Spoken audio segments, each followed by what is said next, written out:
name is Mary, and today I'll be discussing the elimination of deforestation mitigation strategy and how deforestation contributes to climate change. This is a subject that I find interesting, as it is similar to the development of urban forest strategies and how local governments can be the drivers of these strategies. In today's presentation, I will briefly discuss what the definition of deforestation is and how it works, what the advantages and disadvantages of this mitigation strategy are, how important deforestation is in the overall effort to combat climate change, and a quick example of how deforestation has affected the Amazon in Brazil. So what is deforestation? Well, deforestation is defined as the permanent destruction of forests in order to make the land available for other uses. Forests are diverse and complex systems that allow plants and animals to interact, but these ecosystems are vulnerable to external disturbances. It happens all around the world, in particular rainforests, with countries that are most affected including Brazil, Indonesia, Thailand, Congo, Africa, and Eastern Europe. If deforestation continues at its current rate, all the forests will completely disappear within the next 100 years. The biggest drivers of deforestation include agribusiness or agriculture, where huge areas are burnt or cleared to make space for crops and livestock. Illegal logging, which is a multi-million-dollar industry that makes up about 10% of the global timber trade. Mining, coal and oil extraction. Also, gold, copper and aluminium mining has meant that the forests are not only cleared, but that ecosystems are contaminated. And also population growth and development, where the development of infrastructure such as roads has meant that the landscape has become fragmented, allowing easy access for illegal loggers and also putting extra pressure on wildlife.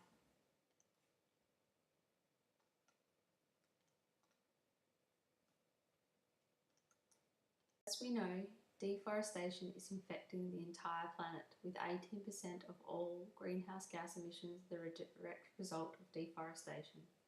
Forests cover around 31% of the land area of our planet, with approximately 1.6 billion people relying on the benefits provided by forests, including 70% of Earth's land animals and plants.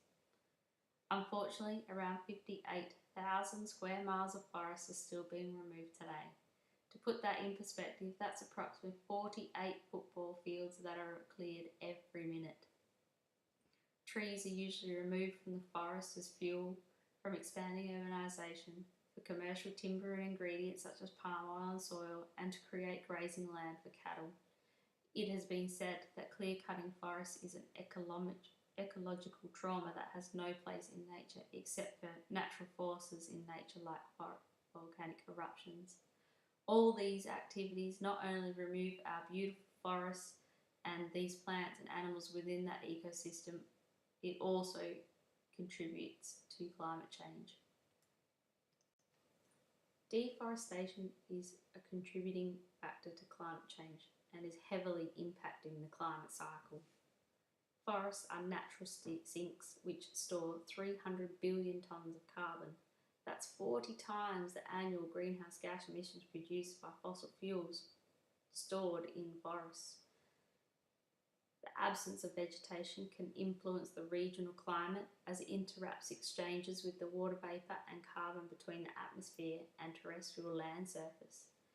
This can lead to loss of species, interruption of the water cycle, soil erosion and decreased quality of life. Ending deforestation is our best chance to conserve wildlife, defend the rights of the forest and maybe even minimise the effects of climate change. Counteracting deforestation means that we need to start implementing some strategies. So what are the mitigation strategies that can be put in place to eliminate deforestation? Well, the quickest solution would be to stop cutting down trees now, but we know that it isn't that simple, as we require high-level management to enable forest resources to be managed sustainably, eliminate all clear cutting and implement a balanced reforestation and afforestation program. The government needs to enforce the elimination of deforestation through policy and law reforms that protect the forest and allow designated areas to be set aside and land allocations, especially for plantation zones. Policies aimed at reducing deforestation are complex and vary across countries as they respond differently according to social, cultural, and economic conditions. This can lead to many barriers, direct and indirect drivers outside the forest industry, including insufficient resources. Some governments have been able to implement policies that provide incentives to companies and landowners to retain forests, or through reforestation programs and changes in commodity prices. Tougher law enforcement aims to reduce illegal loggers from removing forests with harsher penalties. Education programs have seen companies avoid products that support deforestation by introducing a zero deforestation policy. Governments, through education policies, can also promote the availability of sustainable choices and recycling programs, and most importantly, stand with their Indigenous people to protect their way of life and protect the forest for future generations. There are many advantages and disadvantages in implementing deforestation strategies. The advantages of eliminating deforestation are that it can be achieved with relatively little cost. This means that the forest can be protected for future generations with minimal impact to the economy. Elimination of deforestation would also help drive changes in policy, which would lead governments to investing in alternatives to forest commodities and ultimately sustainable development.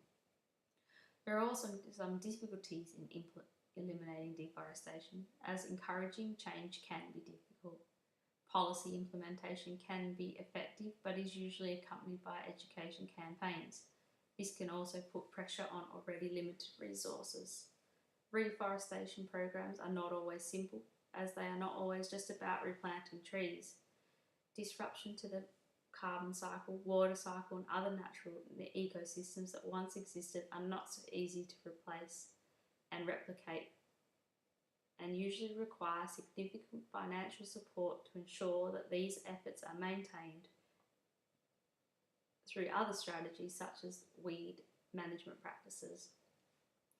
To better understand these strategies and how they have already been implemented in some other countries, we will look at how deforestation has affected the Amazon in Brazil. The Amazon forest in Brazil has seen more destruction since 1970 than in the previous 450 years since European settlement. By 2005, deforestation meant that an area larger than the size of France and Portugal had been cleared and generated 200 million tonnes of carbon each year, making Brazil the fourth largest emitter of greenhouse gas globally. Corruption, lawlessness, and land fraud threatened any previous work to reduce deforestation through a new push in development which would expose once remote areas. Between 2005 and 2010, Brazil managed to cut its greenhouse emissions by 39% by reducing deforestation, but recently it has doubled. Most of the recent clearing is to create pasture for land. From 2011 to 2012, it was estimated that 78% of logging by Brazil's largest timber producer was illegal. Construction of infrastructure such as dams has not only meant that forests have been cleared, but have also interrupted the water cycle. Dams could also flood large tracts of land that is controlled by Indigenous people, potentially affecting 13,000 people. This extremely fragile forest is now in the hands of policymakers and government. I've attached a video that demonstrates just what is happening in Brazil.